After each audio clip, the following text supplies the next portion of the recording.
Greetings and welcome to our 11th review. Today we've got a special guest, my cousin John. Welcome. Hi, welcome. Thank How you. you feel being here, mate? Feeling very good. Thank you for being here. We're going to look at another hot cigar, of course, the Romeo Julieta Petit Royales. And before we light it up, what I wanted to show you is that, John will show if you don't mind. These come in tubes and the old screw bottom tubes. So they come in 25 dress boxes, but they also come in, tubes which are 3 packs by 5, so 15. I love them. I love them like that. The old tubes, not the old tubes. The old tubes, I should say, have been replaced by the new type tubes, which are friction pull-apart ones, like that, like this Cohiba Robusto one. So majority of tubes come like that, but we still got the old tube styles. So what we're going to do is we're going to cut that up and light it and come back and smoke through the first third. So we've just lit up and we're just smoking through the first third. John, what are your first thoughts, mate? Very creamy. It really lasts on the palate. So you get a strong and long aftertaste. So it's good. It means it'll be nice and relaxing to smoke. You'll be able to smoke it for a long time. Yeah. They have been like that. Look, these have been quite hot on our forum and worldwide. In comparison to a similar size cigar in the Romeo Julieta line, the Romeo Julieta Petit Churchill, which is slightly larger ring gauge, 50 ring gauge, and 4 inches long. This is just slightly shorter at 3 and 3/4 inches long, I believe, 95 millimeters. That's 102 millimeters. But the Petit Churchill has its loyal fans, but this is much hotter in terms of sales at the moment, in terms of popularity,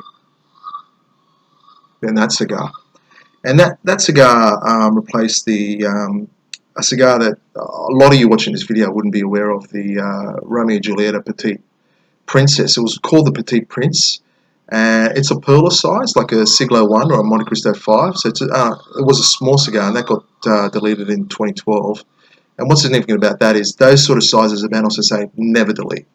But they deleted that to bring in the Petit Churchill. And now they've brought this Petit Royales in late 2017, and I'm very happy that they have. I've been smoking these and I've loved them. Yeah, no, and these are definitely seem like ones I would add to my collection. Not that my collection is quite as large as yours, but I'm looking for some new cigars, and especially some smaller vitolas. So something in this size, that smokes like this would be fantastic. Sure. So you don't mind Romeo and Julieta as a marker? Because we were talking before we came on and did this review. We're talking about Romeo and Julieta as a marker. It's not everyone's cup of tea. No. And can be, depending on the size and make and your palate and your taste, can be very different for everybody. But definitely for me, I do prefer some Romeo and Julietas, and I do keep them consistently in my humidor. So actually, I'm almost out, so I've got to restock. Any Romeo and Julieta cigars in particular? Short Churchills are the ones. That's sort of my go-to cigar now. Robusto size, yeah. Robusto size, so about that sort of 50 minutes to an hour to smoke. Yeah. Which is great for me. It's a Friday evening, finished work, have a little sip of whiskey on the side and a cigar, and really gets you relaxed and into the weekend. Yeah, that sounds perfect. Romeo and Julieta, as I've said before in this review series, along with Punch and Monte Cristo, that tend to be the top 3 markers that people say are the most inconsistent for them, or they don't connect with. Thankfully, we both connect with Romeo and Julieta. But if you do connect with Romeo and Julieta, this Petit Royales cigar, if you haven't tried it, give it a go. Like John said, it's creamy in the first third right off the bat. It's got that RYJ cocoa or chocolate, and the cherry, the berry fruits, and I'm getting a little bit of spice. I was going to say I'm getting spice right at the very end of the aftertaste. So as you sort of let it fade, I'm getting that spice, just a little bit of pepper right at the very end. Yeah. And I'm glad you talked about the long finish. Cigars that give you a long finish give you better value because it just sticks on your palate, doesn't it? And that's what I think. So the RYJ Petit Royales have been all about that. So what we're going to do is we're going to smoke this down and come back and discuss RYJ a little bit further. Yeah, so we've smoked through a bit of a cigar. Any changes while you've smoked through that, John? I found that the pepper note has started to fade. I'm Mm-hmm. sure that'll come back in the last third as it gets hot right at the very end. Yep. Um, but still got that long finish, very smooth, Yeah, nice easy smoke. I've got to be honest with you. I'm glad you brought that up because I would have been not as inclined to bring that up because I concentrate more on the flavors when I smoke a cigar. But the finish or the feel, the mouthfeel on this on a cigar is important. I do think that's one of the things that differentiates the Petit Royales from maybe some other RYJ cigars that may taste more like toasted tobacco to the average person. But yeah, this is I'm the same. I've still got that sort of what you call that creaminess on it, a little bit of spice, and just a typical OAJ cocoa or chocolate, and a bit of fruit. Quite nice. Mm. Actually, it's interesting you say the fruit because I sort of had that fruit almost to floral Yeah, kind of note yeah, there. yeah, So it's in there. It's dug deep, but it's there. yeah, yeah. Now, Romeo and Julieta as a marker. Let's talk about that. Now, every single band, I could show you from this band, says Desta 1875. If you could read that, I'm sure you can. Uh, if that can focus that for you. 1875. That's where Habanas Jose uh, have traditionally dated Romeo and Julieta as a marker from, but the brand was registered in 1873. So why they chose in 1875, we're not 100% sure, but as with a lot of things in Cuban cigar history, especially when you go back to the 19th century, it's not that easy to get accounts for information. But we think basically by 1875, Habanas Jose tends to date markers from when they established their factories. So maybe in their mind they thought 1875. So what happened was that in the early 20th century, around 1903 for Romeo and Julieta, a lot of these brands, and there were a lot of brands in the 19th century, started to conglomerate, started to sort of merge. People started going to partnerships. And Romeo and Julieta went into a partnership. A couple of backers got in there and really worked hard on the brand and made it a big success. And what it was actually known for, it wasn't actually known for these what we call pareo or straight edge cigars like this and what Romeo and Julieta is today, because they're practically, apart from the Bellicosas, they're all straight edge cigars. They were actually perfectos, and perfectos are those cigars that you see in the old Bugs Bunny cartoons where they're tapered at the mouth. Both Yeah, ends. Yep. both ends, at the mouth and at the foot. That's what they were known for. And in fact, the discontinuation of I think the Romeo and Julieta Celestios Finos, I think that was a cigar in the 90s, prompted like a long-term torsador or roller to have some high-level talks with people in Buenos Aires, and out of that came Coaba in '96 as a marker. And if you're not familiar, Coaba is a marker that was introduced in 1996 with the intention of being a premium marker, and all the cigars are tapered at the head and the foot.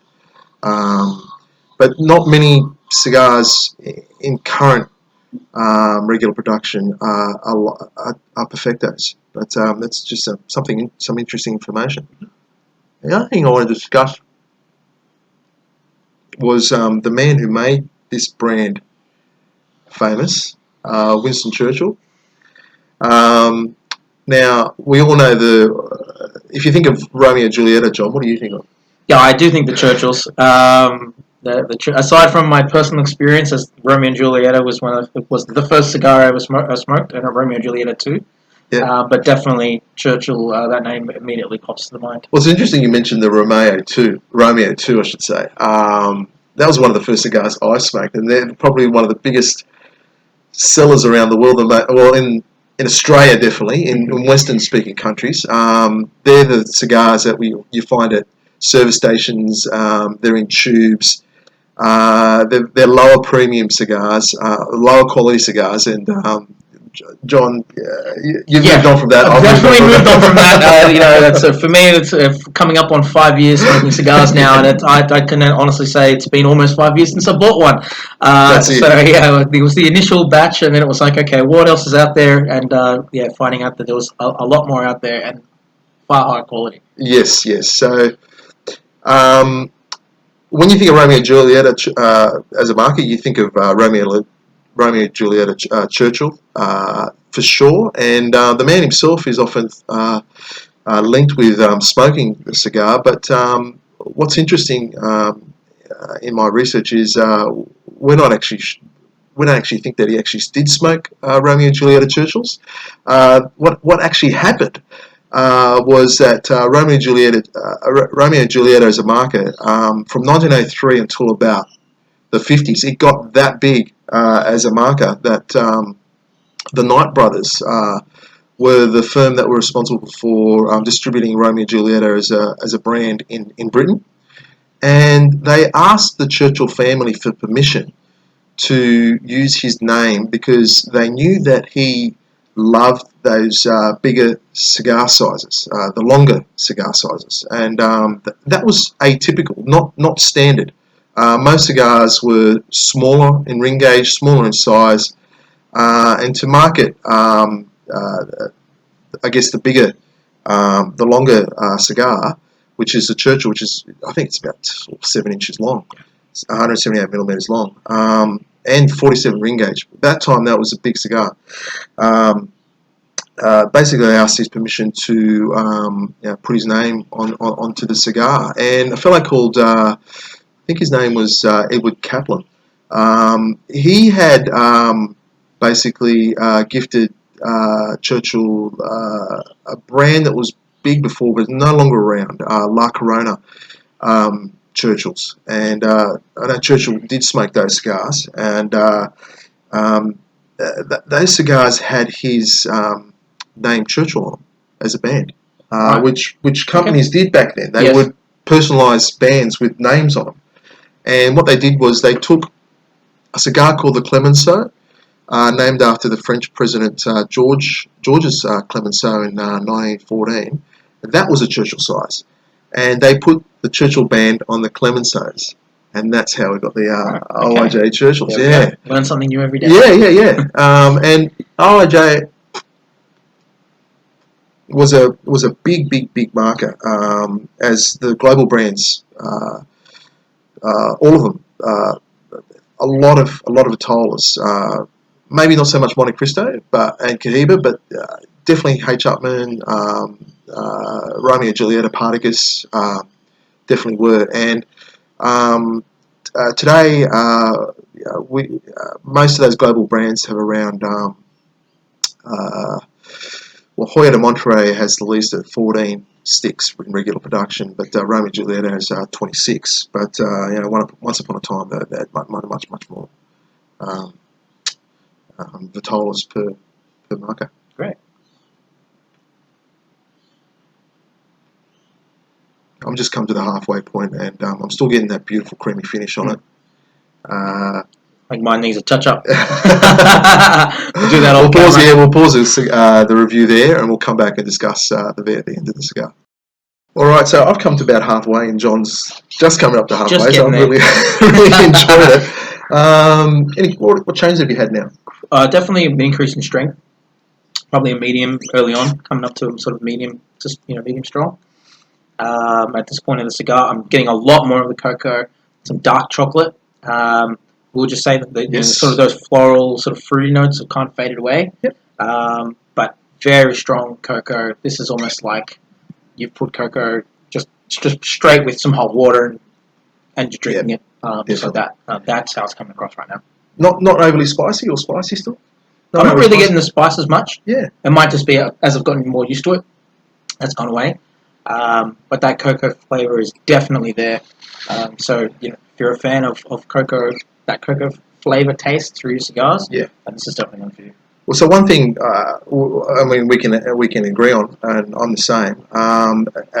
We haven't had. This has not been toasted tobacco, bland. It's been full of flavour. Yeah, absolutely. And that's what I think why they've been hot. in my opinion, especially in 2020.